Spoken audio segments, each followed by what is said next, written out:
नमस्कार, सी न्यूज़ भारत के इस न्यूज़ बुलेटिन में आपका स्वागत है। मैं हूं आपके साथ पवन शर्मा। इस बुलेटिन में दिखाएंगे कैसे बाराबंकी के देहदानी मनोरमा देवी की भारतीय किसान यूनियन ने मनाई प्रथम पुण्यतिथि। साथ ही बताएंगे कैसे होगा झांसी रेलवे स्टेशन का पूर्ण विकास और सुपौल में कैसे शंकर चौक पर शराब के नशे में धुत सनकी युवक ने एक दुकानदार को मार मार कर किया जख्मी। इन सभी खबरों पर बात होगी विस्तार से, तो चलिए शुरू करते हैं खबरों का सिलसिला।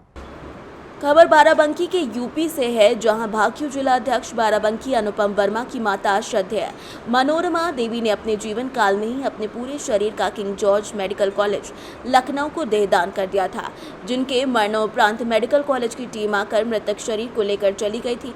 मनोरमा देवी से सभी को एक अच्छी सीख और प्रेरणा लेनी चाहिए।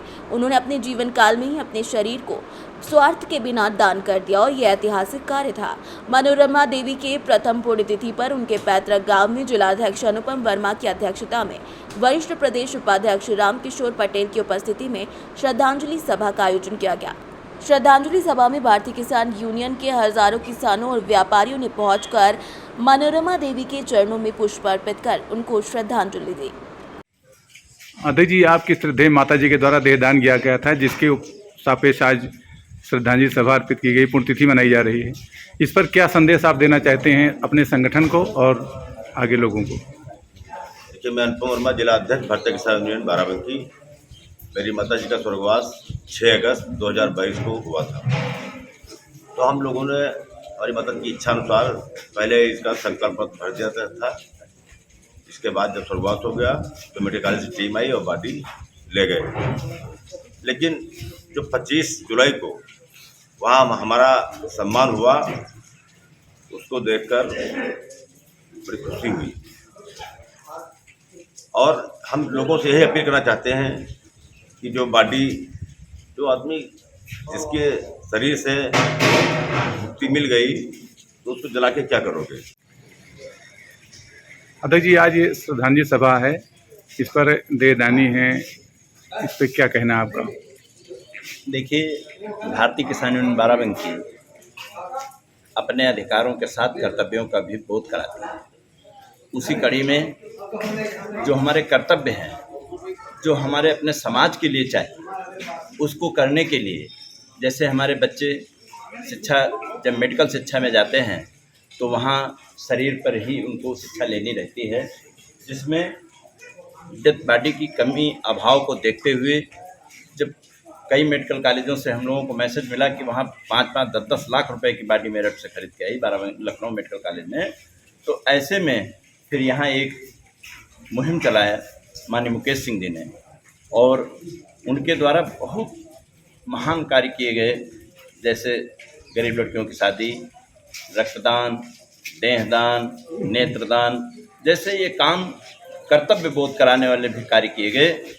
आज उसी कड़ी में माता मनोरमा जी ने, श्रद्धेय मनोरमा जी, अपने जीवन काल में ही इन्होंने अपनी डेथ बॉडी को दान करने के लिए शपथ पत्र भर दिया था। बाराबंकी से सीनियर संवाददाता महेंद्र प्रताप सिंह की रिपोर्ट।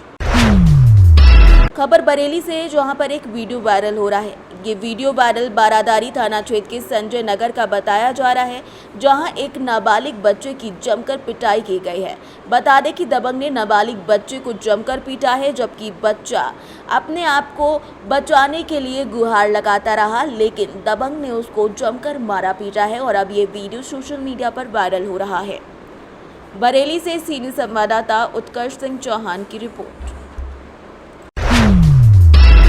खबर झांसी से, जो झांसी रेलवे स्टेशन का पुनर्विकास प्रधानमंत्री नरेंद्र मोदी ने अमृत भारत स्टेशन योजना के तहत वर्चुअली किया। कार्यक्रम में छोटे छोटे बच्चों ने रानी लक्ष्मीबाई की जीवनी पर सुंदर प्रस्तुति दी। वहीं इस मौके पर सांसद, डीआरएम सहित सैकड़ों के अलावा पदाधिकारियों के साथ शिलान्यास का प्रसारण देखा। झांसी के ऐतिहासिक रेलवे स्टेशन की आने वाले दिनों में सूरत ही बदल जाएगी। महारानी लक्ष्मीबाई के रानी महल और दुर्ग की तरह इसकी नई इमारत को डिजाइन किया जाएगा। इमारत ही नहीं, स्टेशन पर अंतर्राष्ट्रीय एयरपोर्ट जैसी सुविधाएं विकसित की जाएंगी। ये सब अमृत भारत स्टेशन योजना के तहत संभव होने वाला है, क्योंकि इस योजना के तहत झांसी के वीरांगना लक्ष्मीबाई रेलवे स्टेशन को लगभग 477 करोड़ रुपए की लागत से पुनर्विकसित किया जाएगा। आदरणीय प्रधानमंत्री पूरे हिंदुस्तान को बहुत बड़ी सौगात दे रहे हैं। 508 रेलवे स्टेशनों का 25,000 से भी ज़्यादा की लागत से, तकरीबन 25,000 करोड़ की लागत से बहुत सारे नए रेलवे स्टेशन बनने जा रहे हैं। और मुझे विशेष रूप से खुशी है कि झांसी को इन रेलवे स्टेशनों में बहुत महत्वपूर्ण मानकर बहुत बड़ी सौगात हमको मिली है और हम लोग एक पूरा नया रेलवे स्टेशन बनाने जा रहे हैं। जैसे आप सबको याद है कि झांसी का स्टेशन तकरीबन 134 साल पुराना रेलवे स्टेशन था। आदरणीय प्रधानमंत्री जी की और आदरणीय रेल मंत्री जी ने हमको ये सौगात दी, जिससे हम एक तकरीबन 2 फेज़ में स्टेशन बनाएंगे। पहले फेज़ में तकरीबन 475 करोड़ से भी ज़्यादा की लागत से स्टेशन बनेगा और दूसरे फेज़ में कुल मिला के 650 करोड़ के आसपास हमारे रेलवे स्टेशन की सौगात मिली। ये एक नया आधुनिक रेलवे स्टेशन होगा। लोगों ने सुना होगा ये जो स्टेशन बनेगा ये वर्ल्ड क्लास लेवल का होगा। एयरपोर्ट जैसी सुविधाएं होंगी, इसका फ्रंट और बैक जो होगा दोनों तरफ एंट्री होगी, उचित पार्किंग व्यवस्था होगी और आने जाने का बिना व्यवधान के गाड़ियां आ जा सकें। 2 लेवल की पार्किंग है। इसका फ्रंट और बैक व्यू जो है यहाँ के लोकल जो किला है, रानी का किला, उससे और प्रेरित है। और इसमें कई सारे लिफ्ट, एस्केलेटर्स, ट्रैवलेटर जो आप लोग एयरपोर्ट पर देखते होंगे वो होंगे। AC लाउंजेज होंगे वर्ल्ड क्लास लेवल की। इस तरह से बहुत सारी सुविधाएं युक्त होगी। बिल्कुल ही एक नया स्टेशन होगा। ये इतनी ज़रूरत क्यों पड़ी जबकि स्ट्रक्चर रेलवे का अच्छा है? ये कौन सी वो सुविधाएं थी जो क्या है कि ये जो बनाया जा रहा है, कोई भी पहले भी आप लोग देखते थे ब्रिटिश काल में भी जो संरचना बनाई जाती थी वो भविष्य को देख करके बनाई जाती है।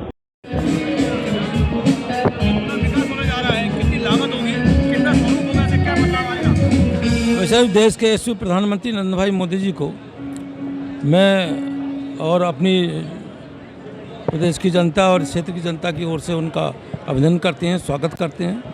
और विशेष रूप से उन्होंने जो देश भर में आज 508 नवनिर्मित स्टेशनों का शिलान्यास किया है और शीघ्र इसमें काम प्रारंभ हो जाएगा और निश्चित ही देश की जनता को इसका लाभ मिलेगा।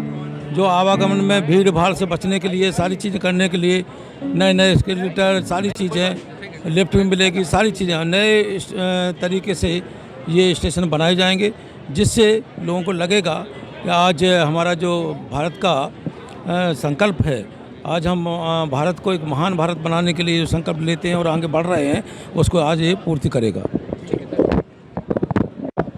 Bureau report Jhansi. खबर झांसी से, जहां बुंदेलखंड क्रांति दल के राष्ट्रीय अध्यक्ष सत्येंद्र पाल सिंह के नेतृत्व में कार्यकर्ता महारानी लक्ष्मीबाई पार्क के गेट पर एकत्र हुए। पृथक बुंदेलखंड राज्य निर्माण की मांग को लेकर रानी लक्ष्मीबाई पार्क गेट से एलाइट चौराहा झांसी तक मशाल जुलूस निकाला गया। इस दौरान कार्यकर्ताओं ने राज्य सरकार के निर्माण के पक्ष में जोरदार नारेबाजी की। एलाइट चौराहा पर भी प्रदर्शन किया गया। बुंदेलखंड राज्य की मांग की गई। एकत्रीकरण स्थल पर सभा की गई। इस अवसर पर राष्ट्रीय अध्यक्ष कुंवर सत्येंद्र पाल सिंह ने कहा कि पृथक बुंदेलखंड राज्य जनता के सहयोग से ही बनेगा। साथ ही ऐलान किया कि पृथक बुंदेलखंड राज्य निर्माण का आंदोलन अब थमने वाला नहीं है। इस मशाल जुलूस में मुख्य रूप से राष्ट्रीय महासचिव मोहम्मद नईम मंसूरी, युवा क्रांति दल के राष्ट्रीय अध्यक्ष कुंवर शरद प्रताप सिंह, जिला अध्यक्ष विनोद शर्मा, अमर सिंह, देवेंद्र कुमार अहिरवार समेत कई लोग उपस्थित रहे। सभा का संचालन युवा क्रांति दल के प्रदेश अध्यक्ष अरविंद्र सिसोदिया ने किया। साथ ही साथ राष्ट्रीय महासचिव अमर सिंह ने आभार व्यक्त किया। आज बुंदेलखंड राज्य के लिए मशाल जुलूस निकाला गया। सरकार के बहरे कानों तक कोई आवाज़ नहीं पहुंच रही। बुंदेलखंड राज्य आंदोलन बहुत सालों से चल रहा है। बहुत लोग ख़त्म हो गए इस आवाज़ को उठाते उठाते, लेकिन सरकार ने बिल्कुल भी इसके ऊपर कोई भी ध्यान नहीं दिया। बुंदेलखंड बदहाल है, यहाँ परेशानियाँ हैं, नौजवानों के लिए रोजगार नहीं है, पढ़ाई नहीं है, दवाई नहीं है। हम लोग पिछड़ रहे हैं पूरे देश से। तो भारत सरकार के आंकड़े बताते हैं कि बुंदेलखंड के ज़िले पूरे हिंदुस्तान में सबसे पिछड़े हुए हैं, लेकिन फिर भी हमारी तरफ ध्यान नहीं है। तो हम लोग जो लगातार मांग करते चले आ रहे कि बुंदेलखंड को अलग राज्य बनाओ, क्योंकि फजल अली आयोग ने 1955 में भी ये कहा था कि राज्य भाषा और संस्कृति के आधार पर होना चाहिए, आर्थिक समानता और विषमता के आधार पर होना चाहिए। उस समय उस कमेटी में जो एक सदस्य थे के एम पाणिक्कर, उन्होंने भी बुंदेलखंड राज्य का समर्थन किया था, लेकिन उस समय बुंदेलखंड के नेताओं की कमी से बुंदेलखंड राज्य बनने से रह गया। 1 नवंबर 1956 को बुंदेलखंड राज्य तोड़ के आधा यूपी आधा एमपी में मिला दिया गया। तब से देश में बहुत से राज्य बन गए। हमसे बहुत छोटे छोटे राज्य हैं, लेकिन हमें नहीं बनाया गया। Bureau report Jhansi. खबर सुपौल से, जहां शंकर चौक पर शराब के नशे में धुत सनकी युवक ने एक दुकानदार को मार कर जख्मी कर दिया।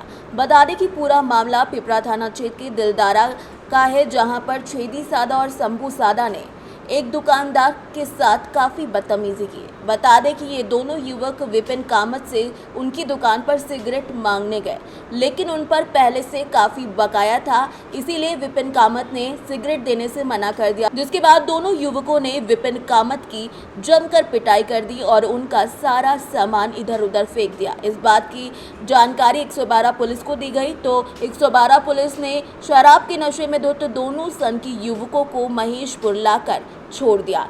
जख्मी युवक को ग्रामीण और परिजनों के सहयोग से सामुदायिक स्वास्थ्य केंद्र पिपरा में भर्ती कराया गया, जहां ड्यूटी पर मौजूद चिकित्सा पदाधिकारी के द्वारा प्राथमिक उपचार कर सदर अस्पताल सुपौल रेफर कर दिया गया। साथ में मारपीट हुआ है। कौन मारपीट करता है? वही छेदी सादा। क्या करता है छेदी सादा? वही खा पी करके वही मारपीट करता है। कौन चीज खाता पीता है? दारू पीता है। दारू पीता है। हाँ। और उसके बाद बराबर करता है? हाँ, बराबर करता है, रंगदारी टैक्स ही मांगता है। और चौकीदार का कौन है वो? क्या? चौकीदार का कौन है? चौकीदार का रिश्तेदार है सर। चौकीदार का रिश्तेदार है, तो इसीलिए उसको छोड़ दिया गया। हाँ। क्या नाम हुआ आपका? मेरा नाम कैलाश कुमार। कौन सी का दुकान है? किराना का। कहाँ पर? शंकर चौक। सर दोनों भाई शराब पी के आया था वहाँ पे, शंभू शराब छेदी सादा। अच्छा। सिगरेट मांगा, नहीं दिया तो मतलब ये छेदी सादा उधर से आया, दोनों भाई मारने लगा। किसको मारने लगा? विपिन कामत को। अच्छा, क्या करता है विपिन कामत? दुकान करता है। कौन सी का दुकान? पान का दुकान है। पान का दुकान है, सिगरेट मांगा, सिगरेट नहीं दिया, उसके चलते मारपीट किया। 5 रुपया रखा था, बोला पहले पिछला पैसा दो उसके बाद होगा। अच्छा, दुकान बढ़ा रहा था। अच्छा, इससे पूर्व में भी इसका यही आदत रहा है क्या? जी सर, इससे पहले भी मतलब एक दो दुकानदार से किया था। अभी जो लड़का को उठाया था, किस लड़का को उठाया था प्रशासन? शंभू सादा था। शंभू सादा, उसको मतलब महेशपुर में करके छोड़ दिया। कौन छोड़ दिया? मतलब प्रसाद 112 वाला लेके आया था। बोला अच्छा। सुबह में आने के लिए, बोला कि बड़ा बाबू बोला सुबह में आने के लिए, तब होगा। क्या नाम हुआ आपका? मेरा अमोल कुमार। घर कहाँ? घर फसिया, मेरा चाचा जी है। आपके चाचा जी हैं जिसको मारा रहा? हाँ, मेरा भी दुकान है सर, किराना का। हम भी वहीं पे दुकान करते हैं। आपके दुकान पर भी विवाद किया कभी? मेरे दुकान पे नहीं किया, मेरे चाचा की दुकान पे किया, और उससे पहले दूर लड़का की दुकान और किया था। कौन मारा? दारू पी करके आया, छेदी सादा था, सिगरेट मांगा उनसे। अच्छा। सिगरेट नहीं दिया, इसीलिए बोला पैसा दो पहले, बस पैसा नहीं दिया, ज़बरदस्ती रंगदारी कर रहा था। अच्छा। इसीलिए डंडा था बगल में रखा हुआ, बस उसी से लेकर सुनने में आया जो दुकान वाला मामला है, दुकान का सामान भी क्षति पहुंचाया है। सर बहुत क्षति पहुंचाया। पहले तो सामान को छीट दिया। अच्छा। उसके बाद जो है उसको जो है पकड़ के खींच के और मारा, और उसके बाद इसके जेब से जो है पैसे जो था वो भी निकाल लिया। लोन इसका बहन लिया था, वो जो है वो भी पैसे जेब में था, और दुकानदारी का भी पैसे जेब में था। अच्छा। और सामान भी किया? सामान ले नहीं गया सामान, लेकिन छीट छाट दिया। सुपौल से सीनियर संवाददाता पंकज की रिपोर्ट। फिलहाल इस न्यूज़ बुलेटिन में इतना ही। देश दुनिया की तमाम खबरों के लिए बने रहिए सी न्यूज़ भारत के साथ। हर खबर आपके साथ, आपके हाथ।